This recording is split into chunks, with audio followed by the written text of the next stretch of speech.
You know, I think you picked up my personal attitude towards this whole conference is one of relationships. And some of these relationships have gone back, frankly, several decades. But there's another relationship that for me is a very recent one, but has become a very dear one. Every once in a while, you run into a scholar that has a totally refreshing point of view. You know, I have a basic expression that where two people agree, one is redundant, you know.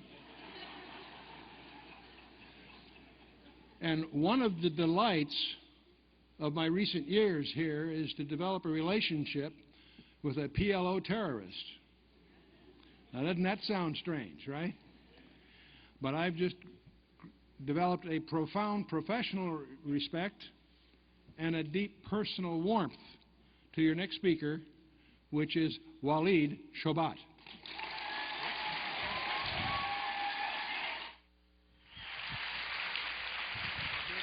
Thank you, Mr. Missler. Yes, sir. Thank you. Uh-oh. Great. Thank you. Thank you, Chuck. He doesn't want me to call him Mr. Missler. He wants me to call him Brother Chuck. Absolutely.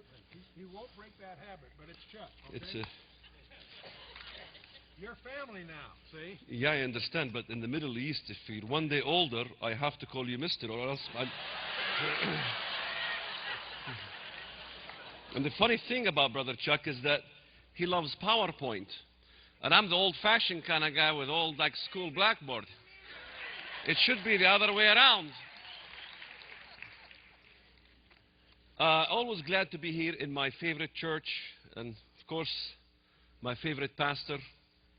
I had the honors to spend some time with him at the conference of all the pastors who spoke a few days ago, and of course, he won an award as the best pastor in town, I guess, in the whole region, and rightfully so. Brother Hibbs is an amazing character.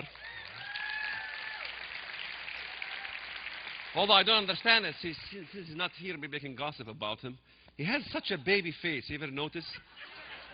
And he packs such a punch, and he does so many things, and I can't figure it out. He looks so young with that baby face, and he's with all these accomplishments as he was taking the reward. I go, it doesn't make any sense, you know, but that's Brother Hibbs.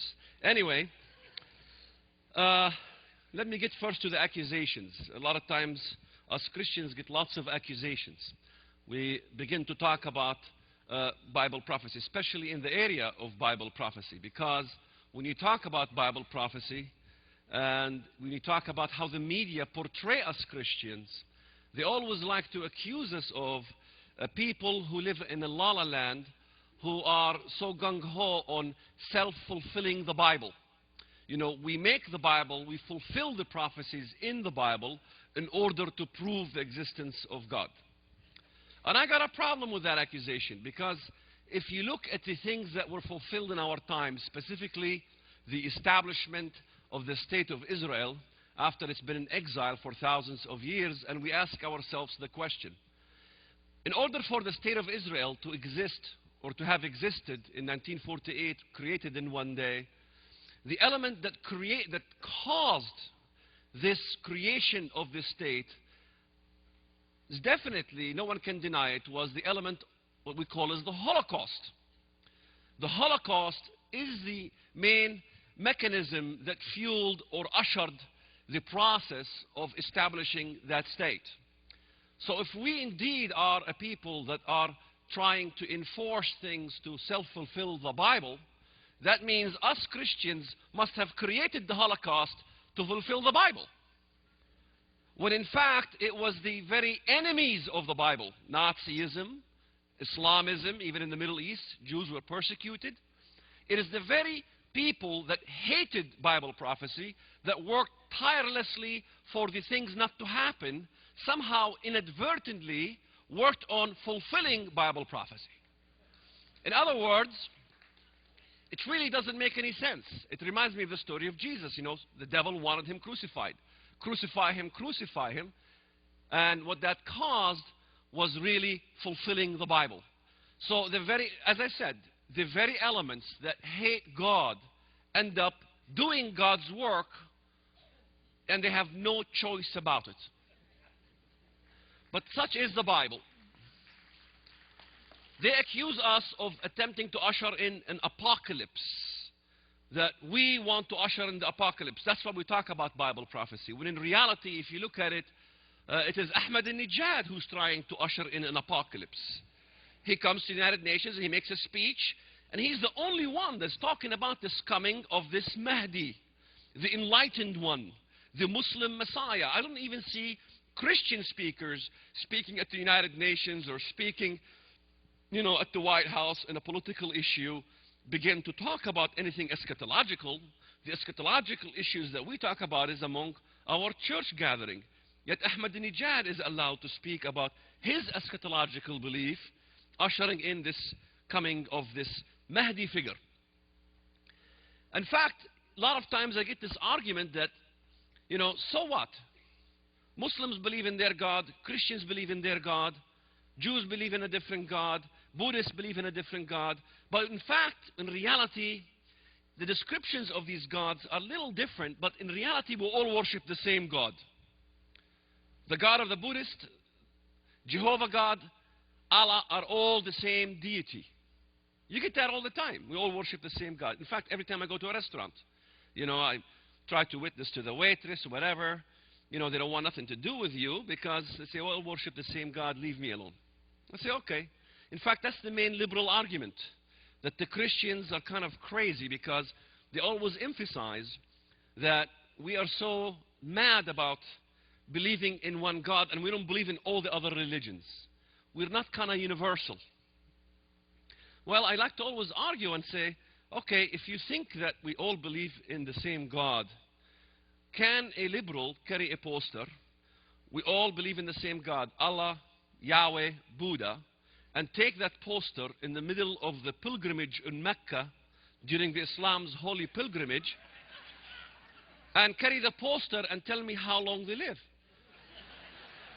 But there's a problem, because before they get to Mecca, there is a big major sign. It has 4 arrows, and the 4 wide lanes says Lil Muslimina Faqat, which means only Muslims allowed. And there is an exit sign that says Ghayr al-Muslimin, non-Muslims. So if you're liberal and you want to take my challenge, may I suggest you take that exit very quickly? Because if you get there and you show your poster, they will bring out a crescent-shaped pendulum that will strike your head, rolling to the ground within seconds. But they say, even if you're decapitated, somehow you still have few seconds and your mind still functions. And in fact, you can still, eyes can blink. So if you're there and your head is severed, may I suggest that you invite Jesus in your heart. Don't worry about the separation between your head and your body. That will be taken care of during the rapture.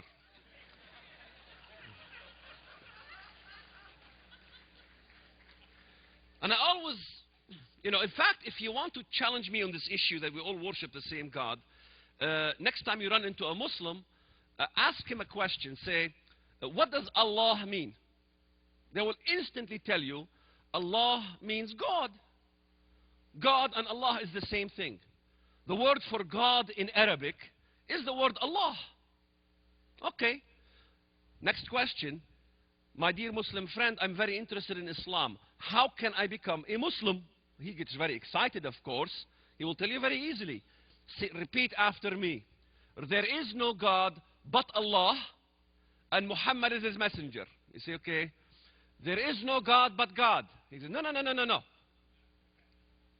You have to say there is no God but Allah. You say, wait a minute. You told me Allah means God.